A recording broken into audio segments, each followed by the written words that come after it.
भूपेंद्र नारायण मंडल विश्वविद्यालय के कुलपति डॉक्टर विमलेंदु शेखर झा जी और प्रभाष कुमार बाबू, नालंदा कॉलेज से आए हुए हमारे मुख्य वक्ता श्रीमती प्रज्ञा जी, विषय प्रवेश के लिए चयनित मिथिलेश झा जी और नीतीश बाबू, शेखर बाबू और अशोक बाबू,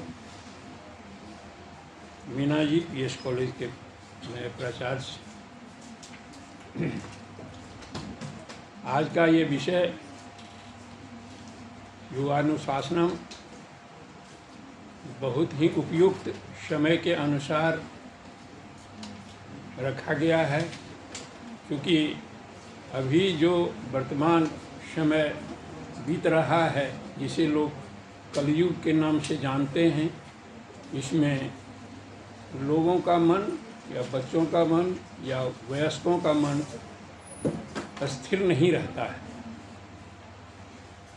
मन को स्थिर करने के लिए योग की विद्या अति आवश्यक है, जिसके अनुसरण से, जिसका अभ्यास करके ही मन को अनुशासन के अंदर रखा जा सकता है, उसे नियंत्रित किया जा सकता है। अगर इस योगाभ्यास को किया जाए तभी मन जो है, जो योग का मुख्य उद्देश्य है कि आत्मा का परमात्मा से मिलन, ये तभी संभव है जब योग के बताए हुए सारे जो अवयव हैं, सारे जो शाखाएं हैं, उनको अपना करके ही इस उद्देश्य को पाया जा सकता है। तो अभी के परिस्थिति में जब लोग इतने विचलित हो रहे हैं, कहीं एक जगह उनका मन स्थिर नहीं है, कभी इधर भागता है, कभी उधर भागता है, तो इसको स्थिर करने के लिए यह योगानुशासनम जो है अति आवश्यक। इसी को लोग अभ्यास करके ही उस शिखर को हासिल कर सकते हैं, परमात्मा को प्राप्त कर सकते हैं, या फिर जो जिस क्षेत्र में काम कर रहे हैं उसमें अपना उच्च शिखर को हासिल कर सकते हैं। इसलिए मेरा भी आग्रह है कि इस योग विद्या को एक विषय के रूप में विश्वविद्यालय में इसे आरंभ किया जा सकता है। अगर एक प्रस्ताव बना करके उसको सरकार से अनुमति ले करके किया जाए तो हमारे ख्याल से हमारे शिक्षक, हमारे बच्चे, हमारे प्रशासनिक अधिकारी, सारे लोग इससे लाभान्वित होंगे और यह एक बहुत ही महत्वपूर्ण कदम होगा विश्वविद्यालय को सही दिशा में ले जाने के लिए। धन्यवाद।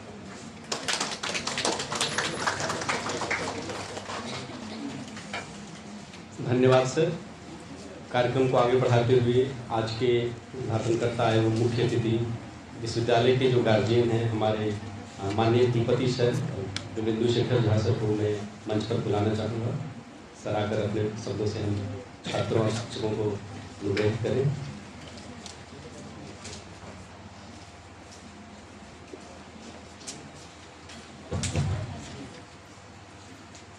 अंतर्राष्ट्रीय योग दिवस के 11वें वर्ष में अथ योगानुशासन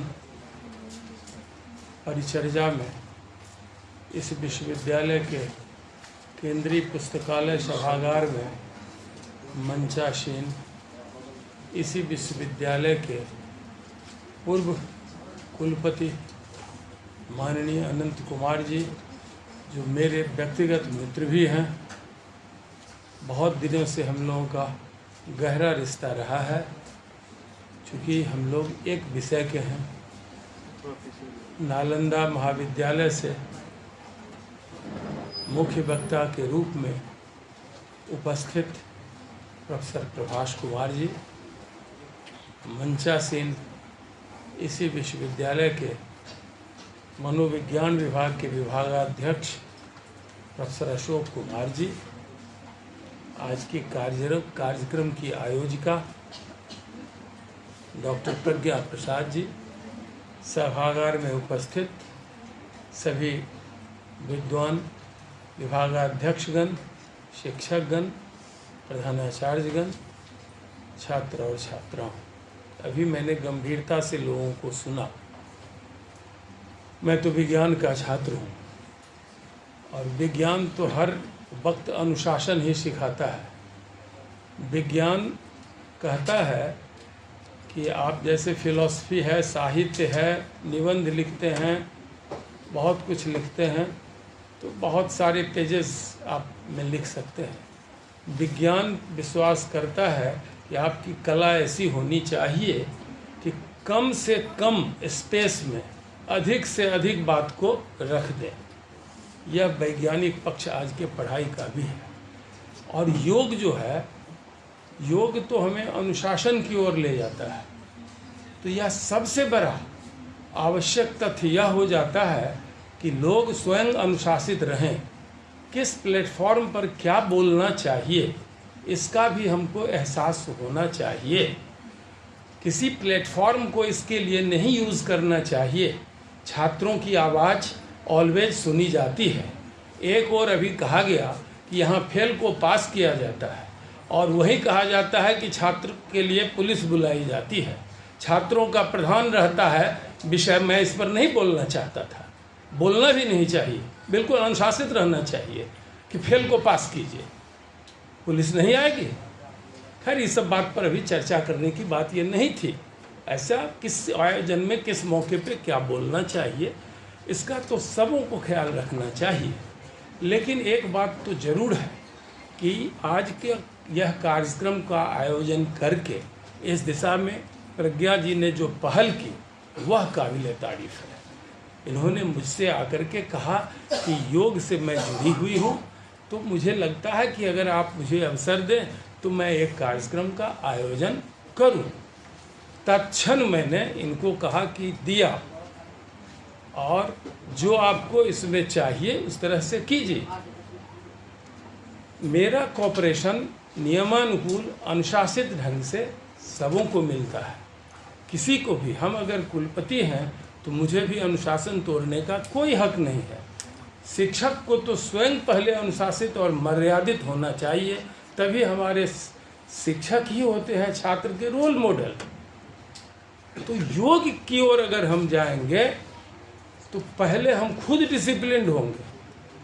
अगर हम योग भी करते हैं और डिसिप्लिन्ड नहीं हैं तो इसका मतलब है कि हम मन से, योग के वक्त भी मेरा मन भटकता रहता है, हमको कंसंट्रेशन नहीं होता है।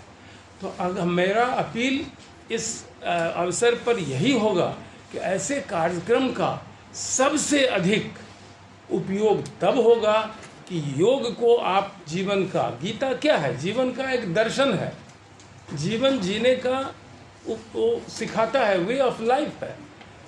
तो गीता को अगर हम देखते हैं तो कुछ नहीं है, हम कैसे ज़िंदगी को जिए, किस परिस्थिति में हम कैसे उस परिस्थिति के अनुरूप अपनों को, या उससे निकलने में कोई चैलेंजेज है तो उससे निकलने में कैसे हम करें। गीता से अधिक अनुशासन प्रिय और अनुशासनता कोई नहीं सिखाता है। तो योग को अगर हम अपनाते हैं, ठीक कहा गया कि 10 मिनट 15 मिनट भी हम करते हैं। आप देखिए योग का सबसे बड़ी बात क्या है। अभी सुबह में भी एक आयोजन इन्होंने किया था विश्वविद्यालय में, तो जो भी कपालभाति, अनुलोम विलोम, तो मैं तो विज्ञान का और ख़ास करके जीव विज्ञान का छात्र हूँ। अनुलोम विलोम में क्या है, आप ऑक्सीजन इनहेल करते हैं। अभी इन्होंने मुख्य वक्ता ने बताया कि 3 तरह के श्वास की प्रक्रिया होती है, तो हम इनहेल करते हैं, वह एक प्रक्रिया हुआ। क्या इनहेल करते हैं? फ्रेश एयर, ऑक्सीजन, और उसको रोका जाता है थोड़ा देर, ताकि हमारा वह ऑक्सीजन, प्योर ऑक्सीजन जो हम इनहेल किए हैं, वो लंग्स में जाए और हमारा blood, pure oxygenated blood body के डिफरेंट पार्ट्स में जाए, और फिर जो सांस छोड़ते हैं तो जो कार्बन डाइऑक्साइड, जो दूषित वायु हमारे रक्त में है, वह निकलता है। तो विज्ञान, तो ये वैज्ञानिक पक्ष है योग का। जो साइंस कहता है वही योग कहता है। और भारतवर्ष का तो इतिहास इतना पुराना है, योग में, आयुर्वेद में, विश्व में क्या, विश्व में भारत ही अग्रणी है, यही विश्व गुरु है योग का। तो योग का सबसे पहला पक्ष है कि हर योगी अगर है तो आपको अपने सारे इंद्रिय पर, लोभ पर, काम पर, मद पर, सभी पर आपको नियंत्रण होना चाहिए, आपके वाणी पर, सब चीज़ में नियंत्रण होना चाहिए। तो योग हमें अनुशासन सिखाता है, और योग को हम अगर सही मायने में अपनावेंगे तो निश्चित रूप से हमारा जीवन तो सुखद होगा ही, हमारी आयु तो, हम शारीरिक रूप से बहुत रोगों से दूर हो सकते हैं, और अनुशासित जीवन को व्यतीत करते हुए अपने नए पीढ़ी को भी इसके लिए अनुकरणीय बना सकते हैं। मुझे विश्वास है कि आज जो कुछ भी चर्चा, आगे भी हम लोग इस तरह की बात करते रहें। और मेरा तो योगदान इतना ही है कि मैं जब इस हॉल में आया तो संभवतः 5-6 आदमी थे, तो मैंने तो इतना कोऑपरेशन किया कि अब भर दिया मैंने, ये मेरे प्रयास से हुआ। तो मैं ऑलवेज, जो कोई पॉजिटिव बात लेके आते हैं उनके साथ मैं कदम से कदम मिला के चलता हूँ। और पूछिए, मैंने इनको कहा भाई भाभी हो रहा था तो वहाँ से विद्यार्थियों को बुलवाया है। तो कॉपरेशन तो मैं सबसे अधिक करता हूँ, लेकिन मैं कहाँ क्या बोलना चाहिए, किस प्लेटफॉर्म का इस्तेमाल क्यों कहाँ करना चाहिए, ये भी हम ही अगर नहीं करेंगे तो दूसरा कौन करेगा। तो इस सब बातों का भी हम लोगों को ख्याल रखना चाहिए। मुझे विश्वास है कि ऐसे कार्यक्रम आयोजित होते रहेंगे, अन्य विभागों के द्वारा भी होना चाहिए, समन्वय से होना चाहिए, काफ़ी अनुशासित ढंग से होना चाहिए। और ये एक शुरुआत आज जो इस अवसर पर प्रज्ञा जी ने किया है, इसके लिए मैं अपनी ओर से उन्हें बधाई देता हूँ, शुभकामनाएं देता हूँ। और आप सभी इस अवसर पर उपस्थित हुए हैं, इसके लिए आप सब भी धन्यवाद के पात्र हैं, बधाई के पात्र हैं। नालंदा से यहाँ आने में जो भी इस भीषण गर्मी में कठिनाई हुई हो, हमारे मुख्य वक्ता प्रभास जी को यह भी दर्शाता है कि इस विश्वविद्यालय से उनका जो जुड़ाव है वह कैसा है। इसके लिए वे विशेष रूप से धन्यवाद के पात्र हैं।